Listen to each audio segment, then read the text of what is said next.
ahora, como os hemos dicho, después de estos y este rato de cuentacuentos, queremos en esta tertulia abordar un poco lo que es el tema de los cuentos, el origen, lo que entendemos por cuentos, algunos referentes de los cuentos y también algo que se ha preparado muy interesante que está relacionado con las moralejas, ¿vale? Para que sepamos todo lo que es una moraleja, en qué consiste una moraleja y qué tiene que ver con ese concepto que es tan especial dentro de este universo de la literatura infantil.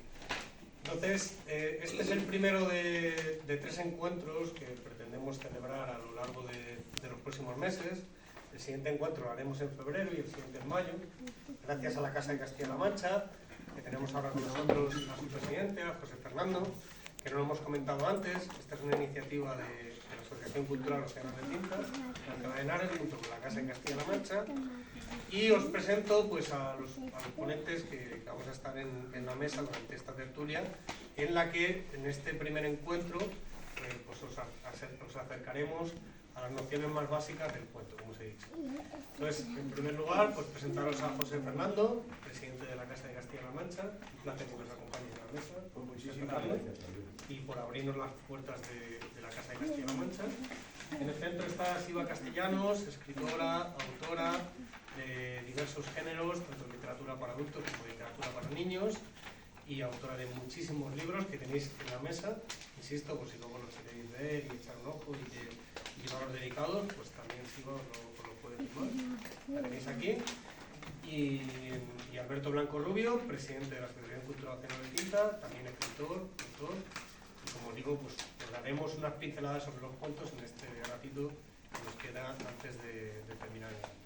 Así que sin más dilación, pues paso la palabra a José Fernando y luego ya Siva y yo pues también os hablaremos de este tema, que espero que también nos acerque a la realidad de la literatura infantil después de haber disfrutado de los cuentacuentos. Bueno, pues mira, Alberto, yo en principio voy a hacer un saludo absolutamente institucional, agradeciendo a las personas que han venido hoy a la sala y a las que nos van a ver dentro de estos días su presencia y su entrega a la propuesta. Y agradeciendo a Océanos de Tinta que quiera tener esta capacidad de interrelación con la Casa de Castilla-La Mancha, porque nuestra estrategia durante este año 24 que termina y el próximo 21 que empieza es no ir solos por el mundo, sino ir acompañados la mayoría de las veces. Y de eso, pues, prueba es esta programación que hemos hecho conjunta en que el Océanos de Tinta y la Casa de Castilla-La Mancha han tenido diferentes intervenciones. Y así lo estamos haciendo con otras entidades que no se hay que citar ahora porque vamos ajustadísimos. Y entonces, pues yo quiero oíros un poco cuál es el planteamiento que tenéis acerca del cuento, su función social y la relación con el niño y la formación de tal, porque yo voy a decir una cosita, pero al final, una cosita, un pensamiento muy particular y muy personal. Entonces, si Siva es la que va a entrar a continuación, yo creo que el planteamiento que tú nos has avanzado de hablar sobre la moraleja es muy interesante, muy aleccionador y muy propio de la literatura infantil, porque es un ejemplo de formación de actitudes y de criterios. Así que Siva, cuéntanoslo. Muy bien, muchísimas gracias a todos. La moraleja, pues yo creo que la moraleja nace por la necesidad. Estamos hablando de desde que el hombre nace. La moraleja nace porque no había formación educativa para educar a los niños desde pequeños. Y había 3 conceptos que eran muy importantes y difíciles, como he dicho, de hacer comprender al niño, que era el miedo, que es un escudo importantísimo para... El miedo no es malo, el miedo es muy positivo, porque lo que hace es mantener al niño alerta, poderse defender de los monstruos de papel, da igual. Otra de las cosas era la comprensión.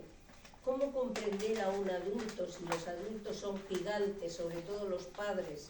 No había maestros como tal, y sobre todo para la gente pobre en aquellos tiempos, pero sí que se intentaba una formación ajena a la familia, cosa que las familias pobres no podían.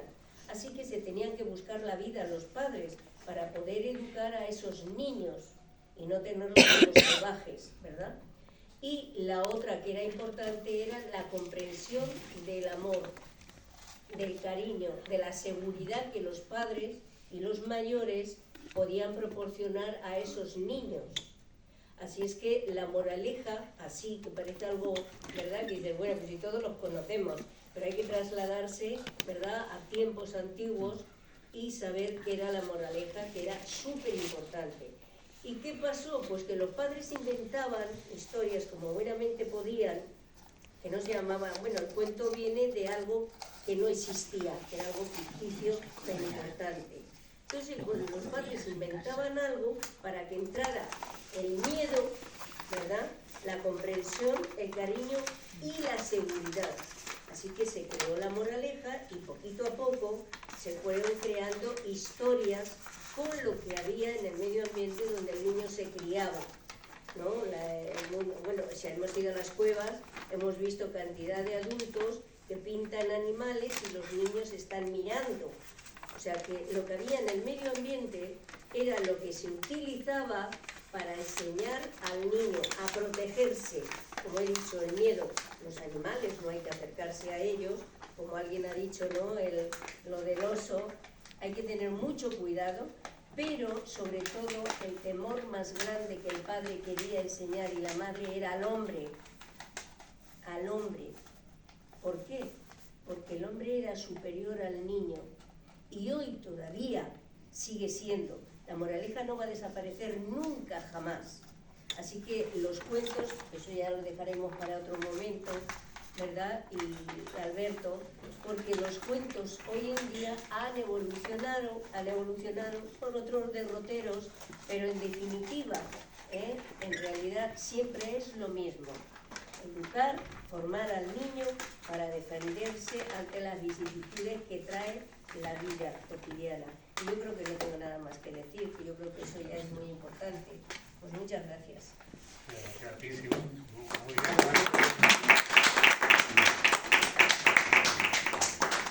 ¿Tienes que darnos un texto? Nada, me he confundido. Es un poema a Miguel de Cervantes, porque lo siento, pero cuando vas corriendo, miras con los niños y te queda muy bien, ¿verdad? Sí, sí, perfecto. Porque se ha visto que parece que... Sí, has quedado un 10, te doy un 10. Bueno, si lo ha explicado, pues de dónde viene la moraleja. Yo os quiero contar un poco de dónde surge el cuento, complementando lo que ha dicho Siva. El cuento es muy antiguo, de hecho tiene su origen en el antiguo Egipto, 2000 años antes de Cristo, y entonces surgió como una manera, como ha dicho Siva, de aleccionar a los propios niños sobre los conceptos de la vida, es decir, era una forma de transmitir unos conocimientos, ya bien fuera de manera oral o de manera escrita, sobre diferentes conceptos relacionados con la vida y hacérselo llegar de una manera sencilla. De hecho, tenéis que tener en cuenta que el cuento, sobre todo, por lo que destaca es por la sencillez, ¿vale? Y que luego siempre parte de un hecho que es ficticio. Entonces, siempre se van a mezclar luego en el cuento hechos reales y hechos ficticios, pero siempre va a partir de una situación ficticia, ¿vale? Entonces, siempre, el elemento clave, la sencillez. ¿Por qué? Porque hay que hacérselo llegar, hay que hacérselo conocer a los más pequeños de la casa, a los niños. Entonces siempre va a partir de un aspecto sencillo, ¿vale? Aunque luego se mezclen diferentes elementos, como os digo, que pueden ser tanto reales como ficticios. De hecho, luego la mayoría de cuentos tienden a la realidad, porque como va esa parte de lección, pues tienden a mostrar aspectos de la realidad. Esa es la magia. Esa es la magia que tiene, Esa es la magia. efectivamente.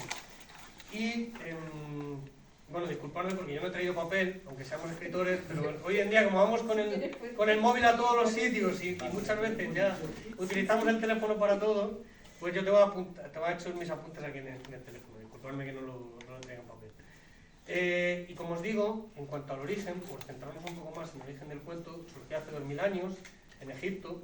Pues yo creo que mejor sitio para el tema del origen del cuento no podía haber. Con la magia que tiene el Nilo, la antigua civilización de Egipto, bueno, es un lugar fabuloso para que surgieran allí los cuentos. Luego también hay que destacar a dos autores romanos, en esta evolución que hubo del cuento a lo largo de los siglos, que también hicieron mucho por la labor, como fueron Lucio Apuleyo y Ovidio, que tenían algo muy curioso, que mezclaban temas griegos y orientales también con elementos propios de la magia y la fantasía. Y diréis, ¿temas griegos? Bueno, los que sabéis un poco de historia, pues os sonará lo que os voy a contar, los que no, pues os lo digo también para que lo sepáis. Roma fue una civilización que destacó sobre todo por la conquista de los pueblos que estaban a su alrededor, ¿vale? Pero también de otras culturas y otras civilizaciones que habían sido muy importantes posteriormente a lo que fue Roma, como fue el tema de Grecia, de la Grecia antigua. Entonces, muchos elementos que Roma incorporó a su cultura provenían del mundo griego, del mundo heleno. Entonces, no es de extrañar que muchos de los autores, a la hora de hacer sus obras, ya no hablo solamente de obras escritas, sino de cultura, pintura, se apoyaron en todo lo que habían sido los elementos helenísticos y los elementos de la cultura griega. Y estos dos autores, Lucio Apuleyo y Ovidio, se apoyaron mucho en estos elementos provenientes de la cultura griega. Hicieron mucho por el cuento y por sentar las bases del cuento actual. También hay que destacar los cuentos milesios, porque no sé si tenéis conocimiento de ellos, los cuentos milesios que proceden precisamente del mundo helenístico y que ya no son cuentos orientados tanto a niños, sino que son cuentos en los que se mezcla un poco lo obsceno y lo festivo. Pero en esto ya lo abordaremos en la próxima tertulia que tengamos en febrero. Los cuentos no solamente están orientados para niños, aunque tendemos a pensar que todos los cuentos van dirigidos a los más pequeños, también hay cuentos para adultos. Y en estos cuentos milesios estaba mezclada esa parte quizá más obscena, más dura, más para adultos, junto con aspectos más festivos. Y bueno, pues la evolución del cuento siguió. También hay que destacar la parte oriental. Los cuentos tuvieron mucha importancia en Asia, pues, y de allí se extrajeron muchos elementos que luego se incorporaron a la cultura occidental. Y de hecho hay una obra que os sonará a todos, que es Las Mil y Una Noches, que es una obra que luego sirvió de inspiración para todo lo que se desarrolló en cuanto al cuento en la Europa medieval. O sea que esta obra, que cuando decimos Las Mil y Una Noches, pues fue una obra muy importante junto con lo que son los relatos indios del Panchatantra, ¿vale? Que sirvieron para luego perfeccionar los cuentos que había en la Europa medieval. Y aunque os parezca mentira, porque todo lo que está relacionado con la Europa medieval parece que gira en torno al oscurantismo, que fue una etapa muy oscura en la cual no se apoyó la cultura y el saber, pero sí hubo mucha importancia del cuento en esos años y de hecho fue una época de esplendor para el tema de los cuentos. ¿Por qué?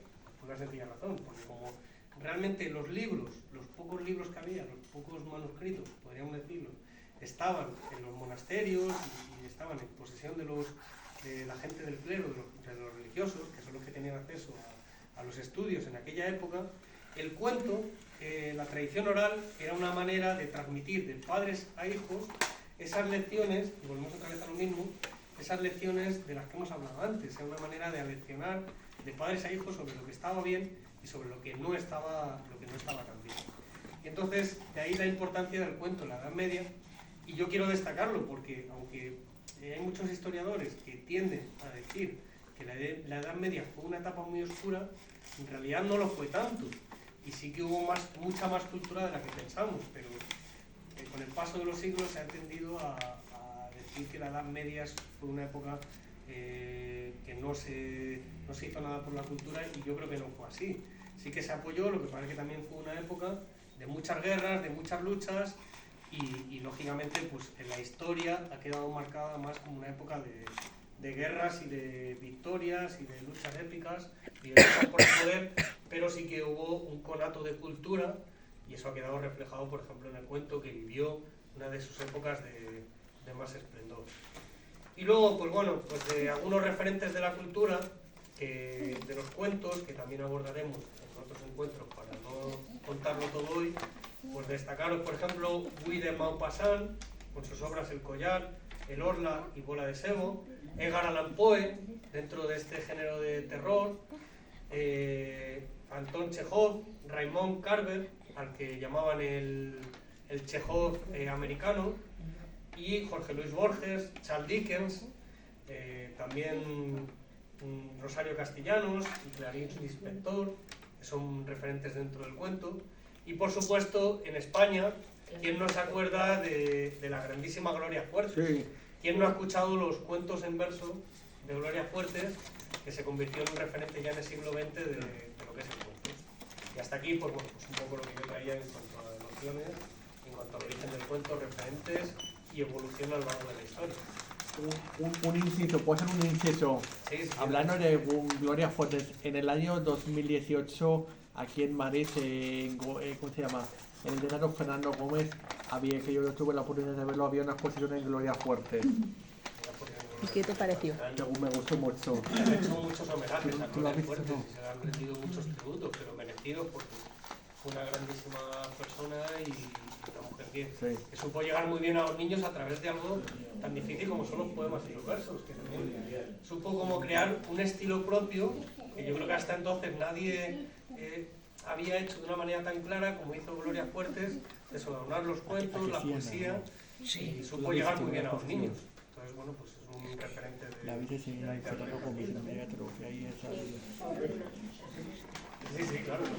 Bueno, pues después de las dos intervenciones de Siva y de Alberto, yo creo que ambas serán fundamentales para centrar un poco la cuestión. Como veis, el tema del cuento tiene mucho cuento, no tiene poco. Pero además hay que separar con claridad lo que es el cuento como expresión narrativa breve de la literatura genérica de lo que es el cuento infantil. Y voy a decir dos, tres cositas sobre la cuestión del cuento infantil, porque yo creo que esto no merece tan escaso espacio de tiempo como tenemos en este momento, sino que requiere un planteamiento más generoso, más amplio, más pluridisciplinar incluso, para sentarnos pues, en febrero o en mayo, como decía antes Alberto, y hablar un poco más. Volviendo a la cuestión del cuento y del cuento infantil. El cuento infantil es fundamentalmente un elemento de formación. Y cuando hablo de formación hablo de dos cosas. Hablo de instrucción, es decir, adquisición de conocimientos, y hablo también de formación del carácter. Y cuando hablamos de formación del carácter, hablamos de valores, hablamos de conductas, hablamos de opinión, hablamos de moral, que decíamos antes, de la moraleja, y hablamos de esa cosa. El cuento, fundamentalmente el infantil, procede de la narración oral y de las traslaciones de los mitos en sociedades que son ágrafas, es decir, sociedades que no tienen escrituras. En realidad, ya decir una barbaridad, pero creo que está suficientemente sustentado. Las civilizaciones occidentales, las civilizaciones europeas y las civilizaciones asiáticas también, son ágrafas hasta hace muy poco. Porque aunque es verdad que existe la literatura y que existe la escritura y tal, pertenece solo como un bien a determinada élite social de la cual se puede mover en ese sentido. Pero la mayoría de los ciudadanos y ciudadanas del resto de las sociedades pues son analfabetos, A ver si se puede por ahí. no saben leer y escribir, por lo tanto podemos considerar que son ágrafas. Y entonces el cuento y la narración oral va cruzando y va cruzándose con las cancioncillas infantiles, con los juegos de corro, y en todas ellas se va repitiendo un esquema de valores, de pensamiento, de comportamiento de papeles de las personas, las diferencias entre el bien y el mal, el trabajo en solo y la cooperación, toda una serie de cuestiones que van formando el carácter de estos individuos. Carácter que se va marcando también en diferentes estancias sociales. Y entonces hay una tipología de cuentos que ya se empiezan a escribir en el 18, incluso aparece no solo la literatura infantil, sino también las revistas infantiles y tal, que van a determinadas partes de la sociedad, donde el comportamiento de esos niños cuando llegan a ser adultos es de determinada manera, y otros que acaban a la sociedad. Pues no voy a entrar en detalles porque creo que es un tema de una importancia potente como para que tratemos de agotarlo en este momento. Entonces, pues yo os invito a que en la próxima actividad que hagamos con Océano trabajemos en profundidad sobre el tema y nos centremos en el cuento infantil. Y sobre todo, a mí me apetece mucho centrarnos en el cuento infantil contemporáneo, porque cuando hoy un autor escribe, está haciendo lo mismo. Los niños, cual tabula rasa, reciben, y decía nuestra amiga Ana, son como esponjas, efectivamente, reciben, se forman y se genera un carácter. Sí, sí. Y la importancia de la lectura no está en que los autores vayan trabajando. Hoy se hacen muchas presentaciones de lectura infantil en los colegios, en las bibliotecas, en los centros sociales, en los centros de barrio, etcétera, etcétera, etcétera, con determinado tipo de títulos cargados de determinadas actitudes, de determinados tipos de autores y tal. Me preocupa hasta cierto punto, pero hace mucho más preocupante, la disneyización que tenemos, porque el niño ya no solo es escuchador y lector, sino que es visionador por diferentes sistemas. Y ahí estamos recibiendo unas pautas y una información muy constante y muy anquilosada, ¿verdad?